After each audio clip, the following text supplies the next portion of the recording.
तुम्हारे अंदर जो भाव आपके अंदर है, वो भाव ऑटोमेटिकली इस शरीर के माध्यम से सामने वाले तक पहुंच जाता है।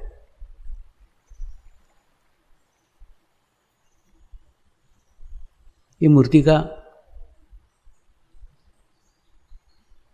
निर्माण जयपुर में हुआ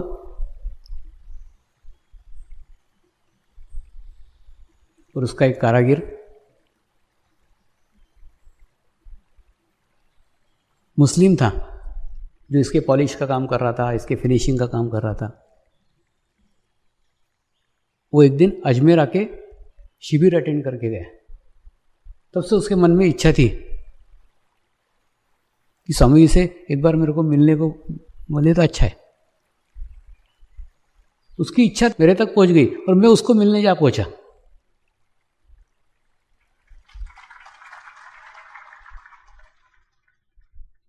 एकदम सामान्य मनुष्य शरीर का व्यवहार रखा, एकदम उसी शरीर का। उसने जो जो कहा वो सब क्या, स्वामी जी आपके साथ एक फोटो खिंचवाने खिंचवा ले। उसको एकदम तृप्त करके छोड़ा वहां से।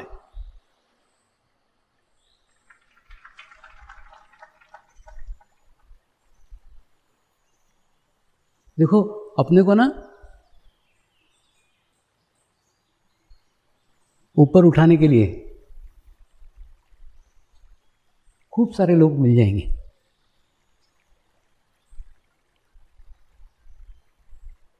अपनी वाहवाही करेंगे, अपनी तारीफ करेंगे, अपनी प्रशंसा करेंगे और उस प्रशंसा से प्रेरित होकर अपन अच्छा कार्य करेंगे। ऑटोमेटिकली अपवर्ड अपवर्ड अपवर्ड होते जाएंगे। लेकिन नीचे अपने आप को ही लाना पड़ेगा, आपको नीचे कोई नहीं लाएगा। प्रत्येक मनुष्य को, प्रत्येक साधक को अपने आप को नीचे तक लाना पड़ेगा। जमीन से जुड़ना होगा। ये प्रयत्न आपको ही आपका करना पड़ेगा। होता है थोड़ा प्रयास करना पड़ता है, प्रयत्न करना पड़ता है, लेकिन करना चाहिए। उससे आपका नीचे से जड़ नहीं टूटेगी। हम एक सामान्य मनुष्य हैं, इस बात का ख्याल, इस बात का ध्यान हमको रहेगा ही।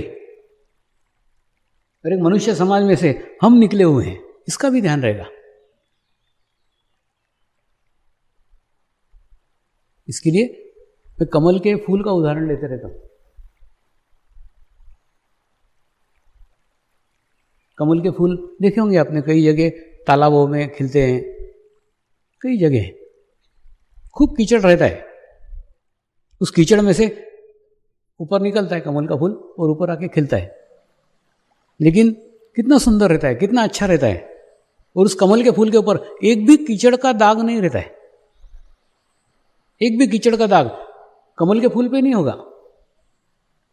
लेकिन कीचड़ से नाता तोड़ा रहता है क्या? नाता तोड़े हुए नहीं रहता है। उसकी एक डंडी कीचड़ में रहती है, मतलब डंडी के माध्यम से कीचड़ से जुड़ा रहता है। अपनी जड़ को पकड़े हुए रहता है।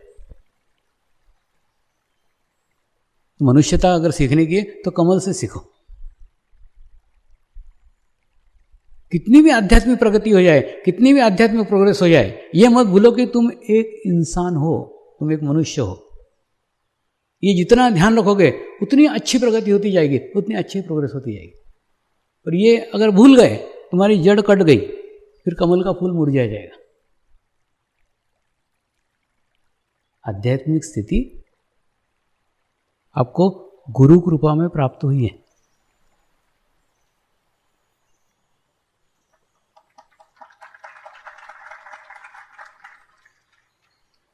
इसमें आपका कोई परिश्रम नहीं है। सामान्य मनुष्य को प्राप्त होगी, उसकी भी प्रगति हो जाएगी। बोलते हैं अल्लाह मेहरबान तो गधा पहलवान। तुम वो गधे हो जिस पे अल्लाह मेहरबान है।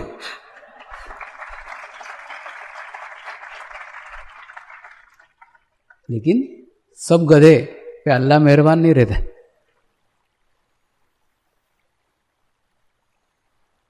तो हमारे पूर्व कर्म के कारण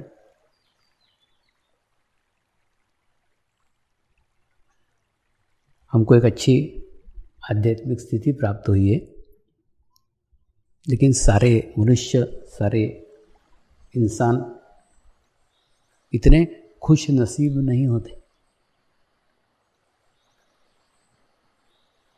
लेकिन हम भी एक इंसान हैं, इसलिए हमारा इंसानों के प्रति दायित्व है।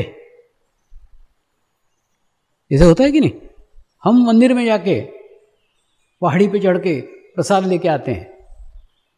घर के बच्चे, घर के बूढ़े बूढ़े वो नहीं चढ़ सकते पहाड़ी पे, तो अपन क्या करते हैं, उस प्रसाद को सबको थोड़ा थोड़ा थोड़ा थोड़ा थोड़ा थोड़ा सब में बांटते हैं। हम भाग्यवान हैं जो पहुंच सके, लेकिन कई अभागे ऐसे हैं जो नहीं पहुंच पा रहे हैं। उनको भी भाग्यवान करना हो तो उनको भी प्रसाद दो।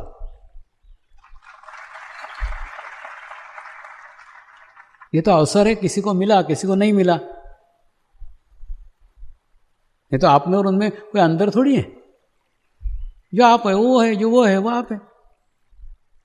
सिर्फ आपको अवसर मिला है, उनको नहीं मिला, बस और कुछ नहीं। अवसर मिलेगा वो भी हो सकते हैं, लेकिन अवसर नहीं मिला है तो हमको भी सारे मनुष्य समाज को साथ में लेके चलने का है। साधक नॉन साधक ये भेदभाव मत रखो। आप क्या पैदाइशी साधक थे क्या? अरे बाबा, मैंने आपको मनुष्य से साधक बनाया, आप उनको मनुष्य से साधक बनाओ। लेकिन अंतर रखोगे तो उसके दो परिणाम आएंगे। एक तो आपके अंदर अहंकार आएगा, आपके अंदर ईगो आएगा, जो आपका समर्पण से कनेक्शन तोड़ देगा। दूसरा, सामने वाला आत्मग्लानि में चला जाएगा। ये कोई 30 मार्क का दिख रहा है तो तुम्हारे में अहंकार आ गया, उसमें आत्मग्लानि आ गई। प्रतिक्रिया तो एक ही हुई ना। आत्मग्लानि और अहंकार एक ही सिक्के के दो पहलू हैं।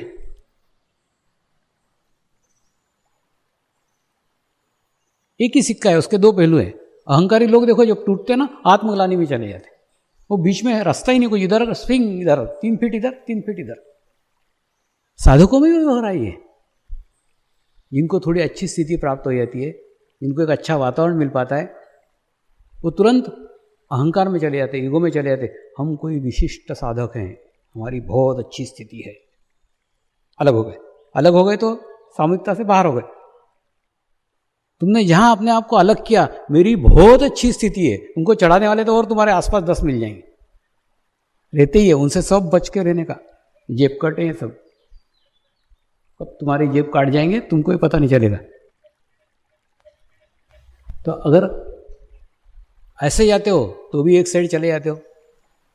और दूसरे कई साधक हैं, अरे मेरी तो ये प्रॉब्लम है, मेरी तो ये समस्या है, मेरी तो ठीक ही नहीं हो रहा, मेरी तो अच्छी स्थिति नहीं हो रही, वो गिल्ट में चला जा रहा है। तो गिल्ट में जा रहा है वो भी बाहर हो रहा है, जो अहंकार में जा रहा है वो भी बाहर हो रहा है।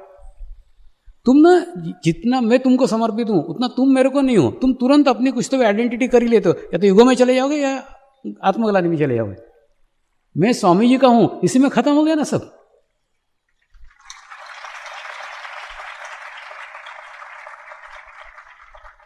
तो ना मैं अहंकार में जाऊंगा, ना मैं आत्मग्लानि में जाऊंगा। ये जो मैं है ना, ये बड़ा डेंजरस है। और आप ऐसे निसरडे हो कि मैं हर दफा अहंकार में बोलता हूं तो भी गर्दन हिलाते हो, कृति में नहीं आता तुम्हारे। कुछ बदलो ना। बार बार बार बार घड़ी घड़ी में एक ही बात कह रहा हूं, मेरी कैसेट अटक गई वहां। और तुमको क्या लगता है, स्वामी तो दूसरों को बोलते मैं तो बहुत अच्छा हूं। अरे बाबा, तेरे को ही बोल रहा हूं रे।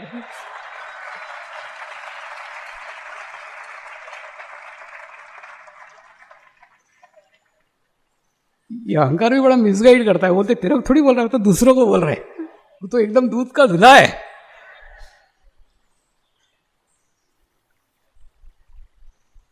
तो दूसरा धर्म हमारा है मनुष्य धर्म।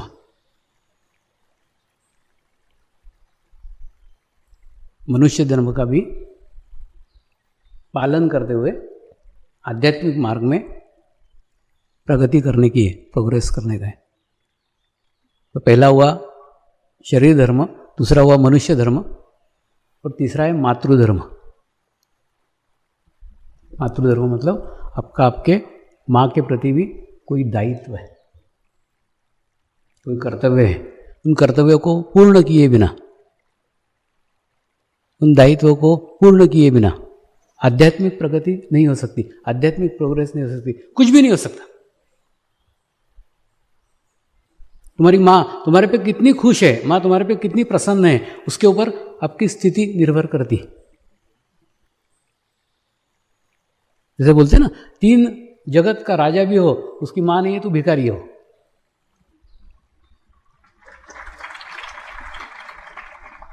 तो तुम्हारे माँ के प्रति क्या दायित्व है, क्या कर्तव्य है, उस कर्तव्य को भी पूर्ण करने की आवश्यकता है।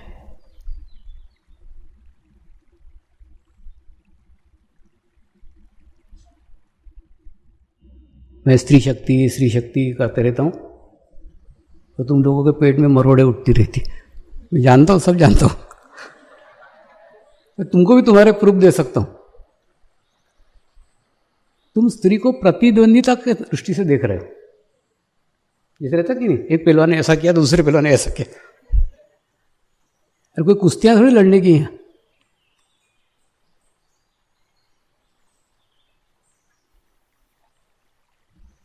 जब महिला वर्ष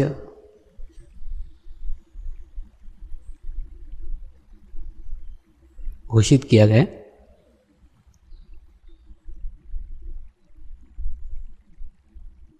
तो आपने तुरंत अपना पल्लू झाड़ लिया। हमको क्या करना हो तो महिला वर्ष। अरे बाबा, महिला में तेरी माँ भी है ना, महिला में तेरी बहन भी है ना, तेरी पत्नी भी है ना, तेरी लड़की भी है ना। तू क्या आकाश से टपका है क्या?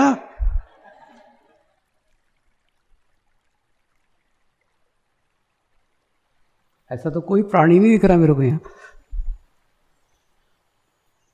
तो तुम्हारे से ये सब संबंधित है। तो उनकी अगर प्रोग्रेस होगी तो तुम्हारी भी होगी ना। तुम्हारी प्रगति के लिए एक अनुकूल वातावरण तैयार करना होगा, इसका पता मेरे को है, तुमको नहीं है।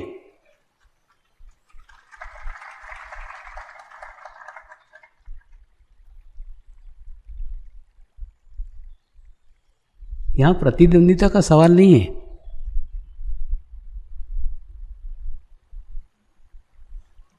आसपास के वातावरण का सवाल है। आपके आसपास क्या माहौल है, आपके आसपास क्या वातावरण है, उसके ऊपर भी आध्यात्मिक प्रगति बहुत कुछ निर्भर करती है ना। आप क्या कर रहे हो इसका महत्व जितना आपको मालूम है उतना आपके पत्नी को भी मालूम होना चाहिए।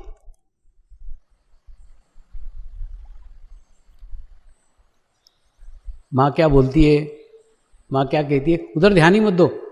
माँ क्या महसूस करती है आपके बारे में, वो क्या महसूस, उसकी फीलिंग क्या है अंदर से, उसका बहुत बड़ा महत्व है। बोलती तो कुछ भी रहती है, वो किसी के दबाव में बोलती रहती है, किसी स्थिति के अनुसार बोलती रहती है।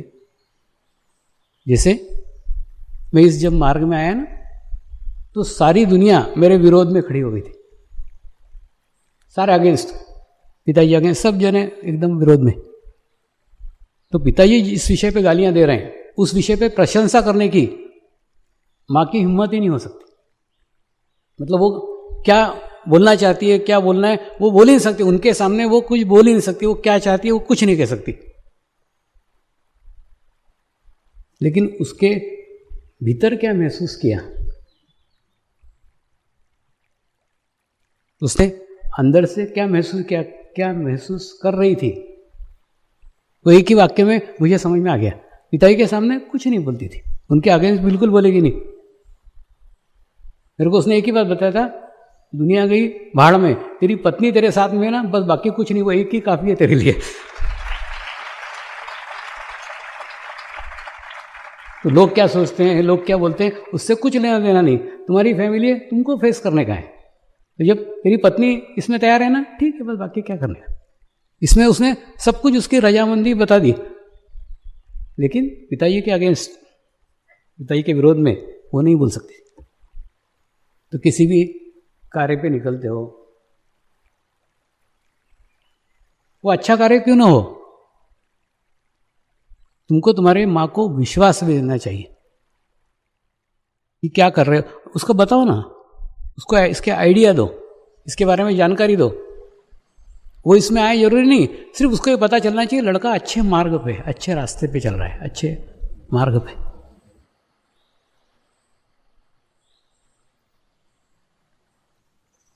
तो आपने अपने माँ को संतुलित अगर कर लिया, माँ को अगर बैलेंस कर लिया, तो इस मार्ग में आपकी प्रगति हो सकती है, प्रोग्रेस हो सकती है।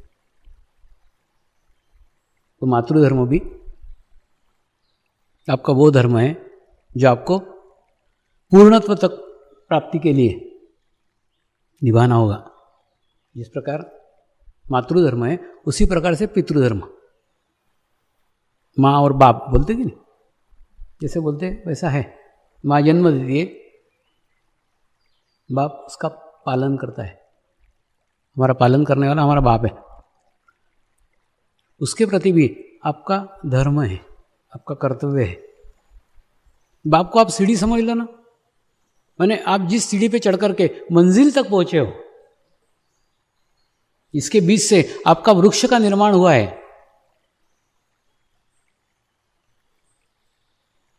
उस बाप के प्रति भी आपका कुछ दायित्व है, आपका बाप के प्रति कुछ कर्तव्य है।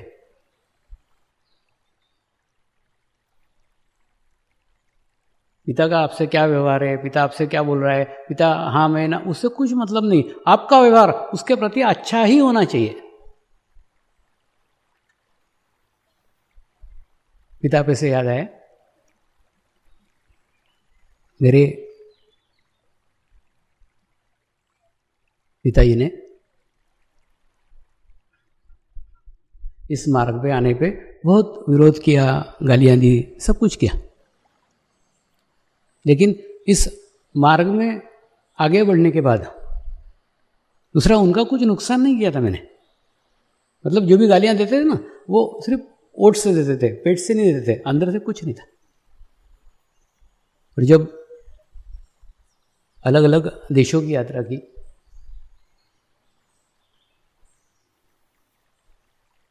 तो उनका भी भाव बदल गया, उनके भाव में भी चेंज आया।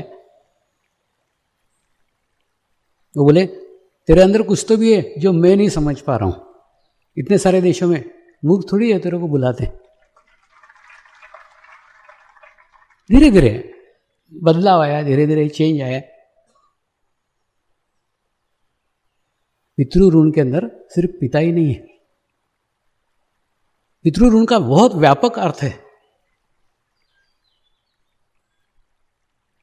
पितृ ऋण यानी तुम जो कार्य कर रहे हो,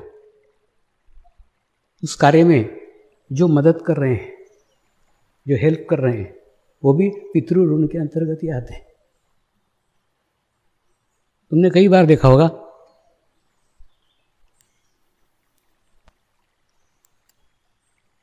मैं इस सिंहासन पे जब बैठता हूं, इस व्यास के ऊपर जब बैठता हूं, बैठने के पहले गुत्तियों को आमंत्रित करता हूं, उनको स्थापित करता हूं, उनको नमस्कार करता हूं, और नमस्कार करने के बाद में प्रार्थना करता हूं। ये कार्यक्रम जितने लोगों के सहयोग से संपन्न हुआ है, उन सब की प्रगति होना चाहिए, सबका प्रोग्रेस होना चाहिए।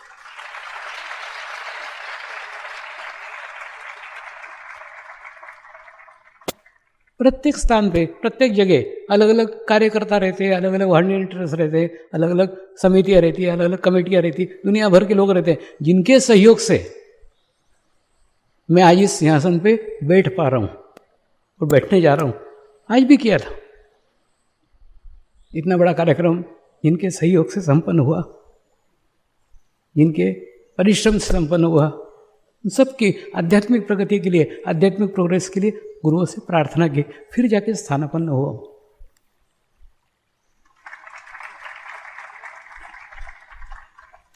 तुम लोग कार्य करके छूट जाते हो, मैं नहीं छूटा। ये भी पितृ ऋण के अंतर्गत ही आता है।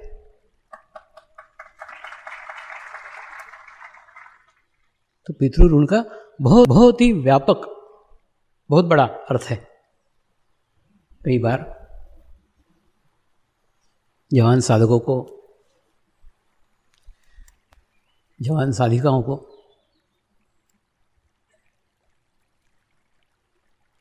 उनके माँ बाप गुरु कार्य करने नहीं भेजते हैं तो उन्होंने नहीं आना चाहिए। मैंने बताया ना, मातृ ऋण और पितृ ऋण इससे मुक्त होके आओ। जब तक वो मना कर रहे हैं, वो बोल रहे हैं मत आओ, मत जाओ। हाँ, तुमको अगर लग रहा है कि गुरु कार्य श्रेष्ठ है, ये करना ही है, तो तुम तुम्हारे बच्चों को भेजो ना, मैं वो तब तक इंतजार करूंगा।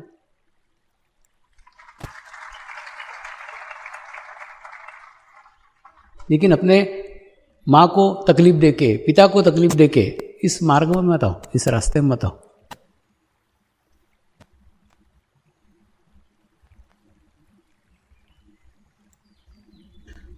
पितृ के बाद पितृ आचार्य ऋण।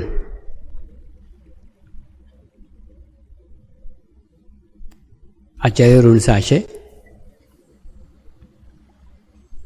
गुरु के ऋण से है।